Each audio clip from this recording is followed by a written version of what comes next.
Welcome, everybody, to another episode of Strife's Sanctum. My name is Citizen Strife, and this week we're going to keep dabbling into that kind of Victorian anime-ish setting in a different way. The last time we did Emma, a Victorian romance. This time we're going to do Shadow's House. And Shadow's House is something that kind of caught me off guard last year. It was something I was kind of looking on, because at this point, I'm trying to look up for shows, and I have certain things that I like. Isekais are okay, harems are okay, comedies are okay, but I'm more into the, weird, darker kind of aesthetic, and anything that's like a Victorian setting is kind of offbeat enough that I'm enjoyable of them. And then when I heard the premise of this show, I thought it was going to be something really good. And I do think it was kind of around either Halloween or a little after Halloween, so I was kind of in the mood for something like that. Because I tried watching something like Angels of Death and didn't get it. But this show, while not completely to what I was looking for, still kind of had a unique selling point to it. And really drove me to completing it. And I did want to talk about it because, especially since now that it's good, popular enough that it's gotten a second season, it's definitely worth a look. And these new shows, it's kind of tough because you never know. Is it just going to be the 12 or 24 episodes, or is it going to be something so big it's going to keep going? We ran into the situation with Shield Hero, where I did the first season, and now we've got the second season going currently. Konosuba just got announced. It's got a third season. I mean, Konosuba is obvious because it's Konosuba, right? But Shadow's House was under the radar, so you never know if shows like this are going to get a second season or if they're going to wait like 5 years like certain shows do. But since I know that this one has a second season lined up, I'm going to talk about the first season in general and really why it's still a strong show despite not being what I was looking for when I initially saw it. And what it really comes down to is the house itself. It kind of fits that Victorian setting. It doesn't specifically say England in that time period, though the dress and the attire definitely fits that Black Butler Emma style. And the house is kind of on its own. No other outside influences, no other characters or anything except those that are inside said house. But it's the beings that reside inside that are really the selling point. Because the idea is that denizens of the house are kind of in this stratified class system. The highest end people are on the top floor with the owner, I guess, the grandfather. And on down. And you have maids and you have people cleaning, but they're not specifically cleaning the house just to clean it. The idea with the Shadow's House is that the people living inside the house are human, but not quite human, where they do not even have faces. They're basically beings made of soot or black smoke or just something to that regard. And they just permeate that smoke when it's just dark, when they're distressed, when they're in bad moods. And how do you clean them? Well, you have your normal maids and whatnot, but you also have what are known as living dolls. And the living dolls are essentially humans with the same faces. So what you are seeing are the characters that look like the Shadow's House denizens, and they're expected to mirror exactly what the person is. That doesn't always happen, but the expectation from the higher ups is that your shadows and your living dolls are in perfect unison and conduct themselves with, the hoity-toity and whatnot. That doesn't always happen. And again, I think when I saw this, I was expecting something more like physical abuse and emotional trauma and a lot darker dystopian idealism. You get that a little bit, but you also get a lot more comedic moments, and it's more of a comedy. despite that premise, which is an interesting idea. And I suppose when they considered it, they didn't want to make it too dark, because if they did, it would be really, really depressing, right? But it's also not like Emma, where it's a complete drama either. So it's like half a comedy, half a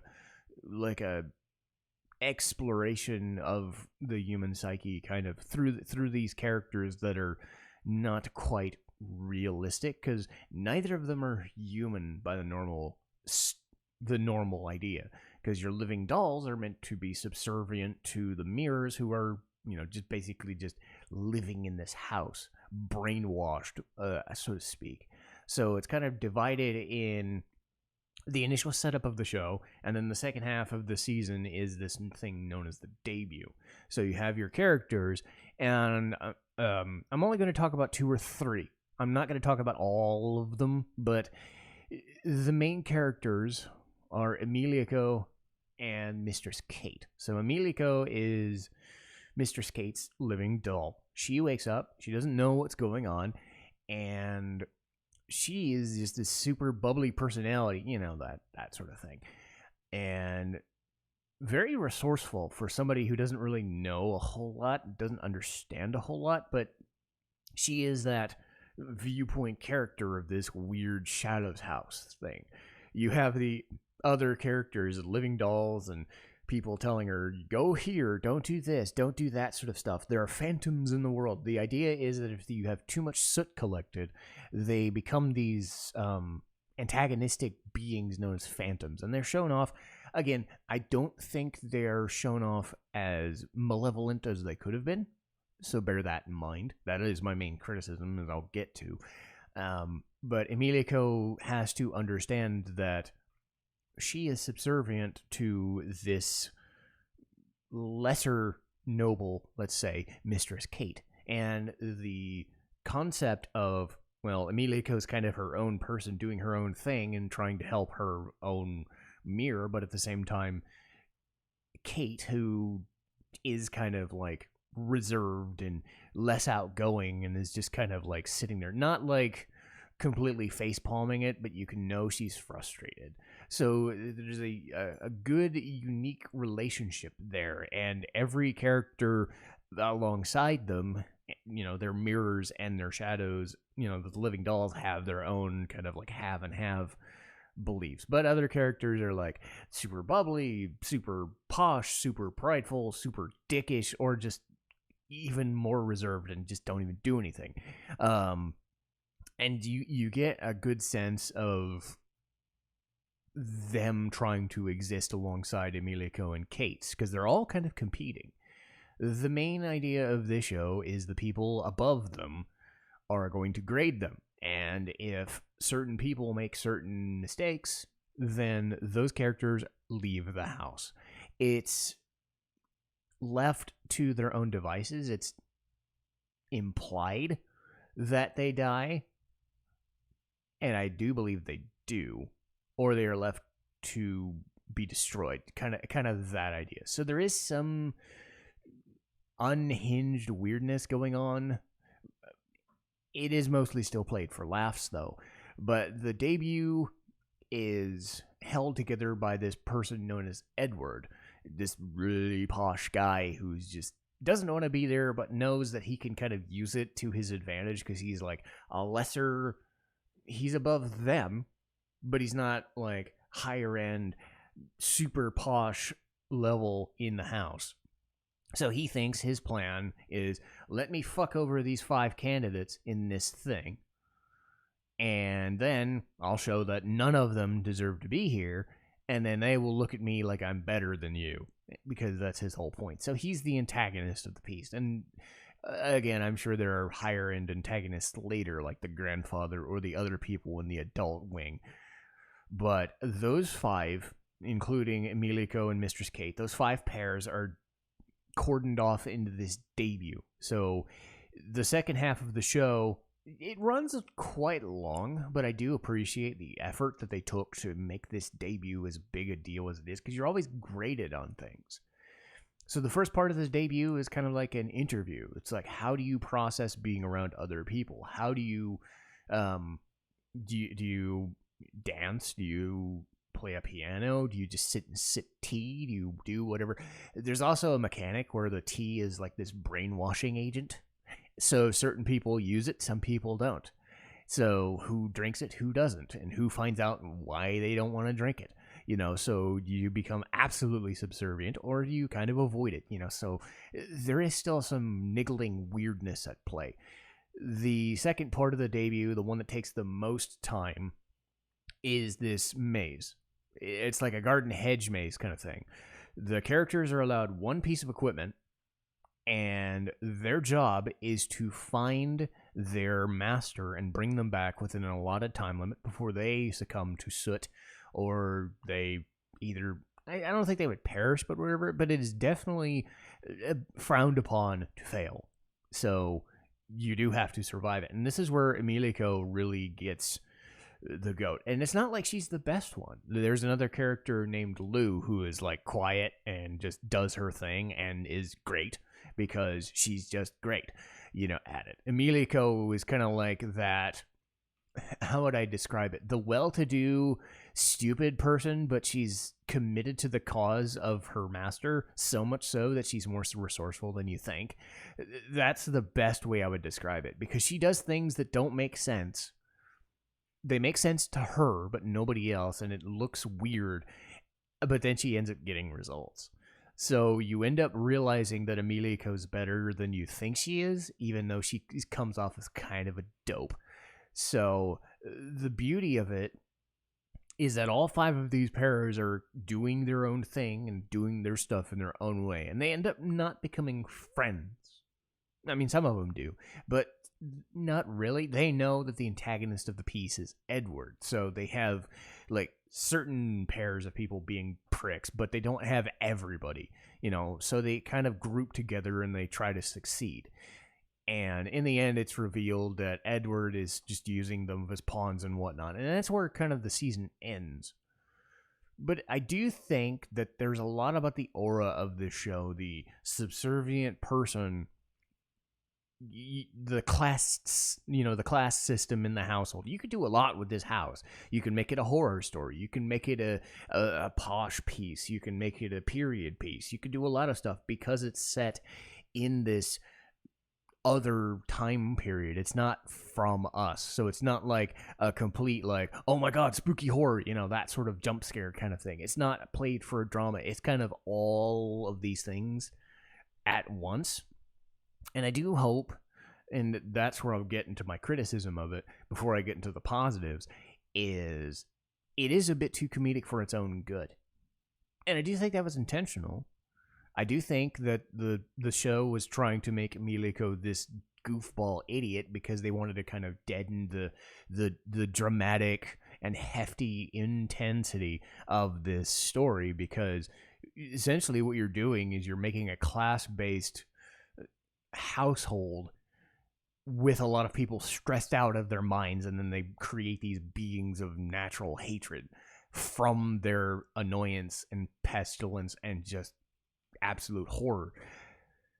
But the fact that these characters are living dolls and they're designed specifically to, mimic your actions when you make them and do the thing you want to do, like you could experiment with that and make this a really freaking dark ass show.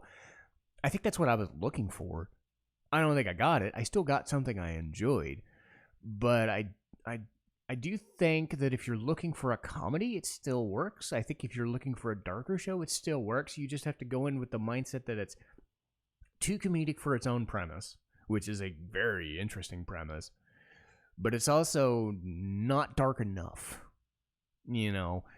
to steer off the people looking for like a complete horror. It's not a complete horror show. It's kind of like 60% comedy, 40% dark shit. I was kind of looking for a 70-30 dark shit and 30% comedy. But I'm quibbling at that point, I suppose. Now that I know what Shadow's House is, I can look forward to more of it. But that being said, there are some good things about it. Emilico and Mistress Kate as the two main characters provide two sides of the same coin, literally. And Emilico isn't completely useless. She comes off as a resourceful person despite the fact that she doesn't really know anything. She is driven to help her master succeed, and in turn her master is doing everything she can to not make Emilico fail. So they feed off each other very well. I do like the mechanic of the living dolls and the masters kind of being the same person, but not really, especially in Emilico's case, but everybody's different. I do like that, there are clear antagonists. But at the same time, if you've seen one sort of, oh my god, they're not worthy of being in it, you've seen them all. So don't expect anything like crazy out of nuance other than the premise.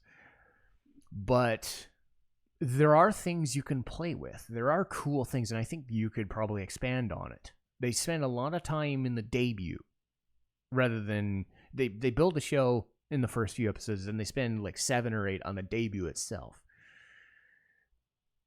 Going forward, I think you can mess around with a lot of the uniqueness that this premise can provide you.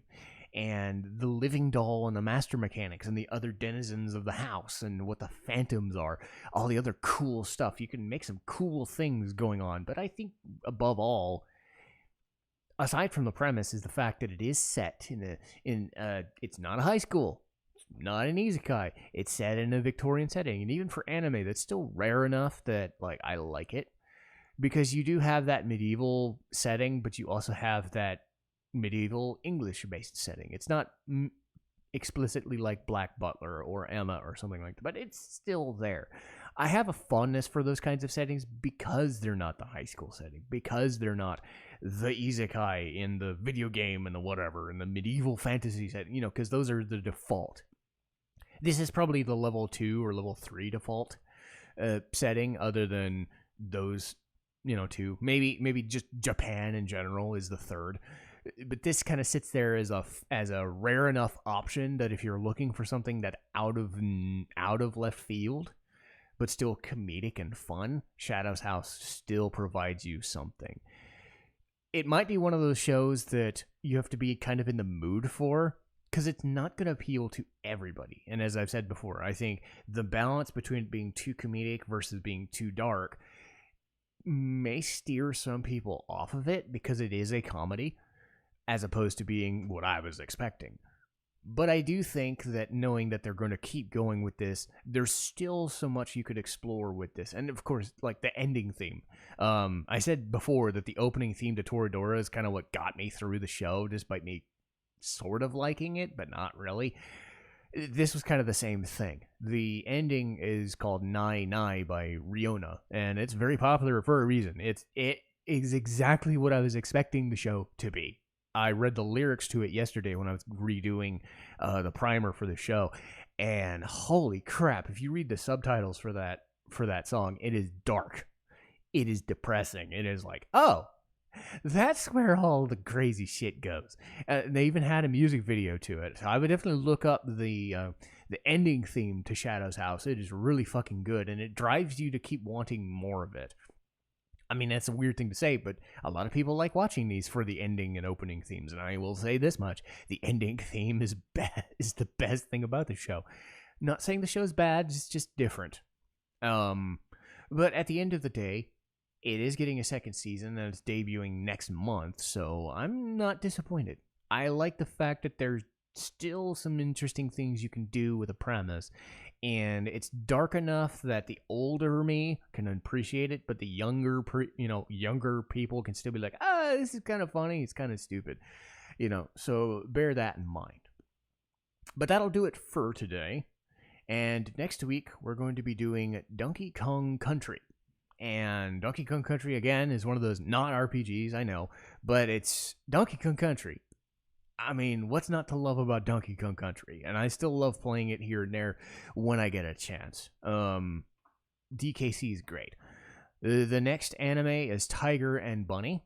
And as I said, I rewatched that. It's one of my favorite shows. It's the last thing I'm probably going to watch on Netflix before my subscription ends. And it's just a great premise of superheroes on TV making a reality show about superheroes catching bad guys in the city that sort of despises them, but how do you handle the fame and glory that comes with being a superhero but having no privacy? So it's kind of a cool idea. They play with it a lot like The Incredibles does. And then the week after, we're getting back into anime. Or we're getting back into games, sorry. We had the video game, we had the anime, we're having another video game, and man, I forgot. I said I was not going to forget the game. God damn it. I did this last week. I don't know why I'm doing it. And I have it listed. Oh, yeah. How did I forget this?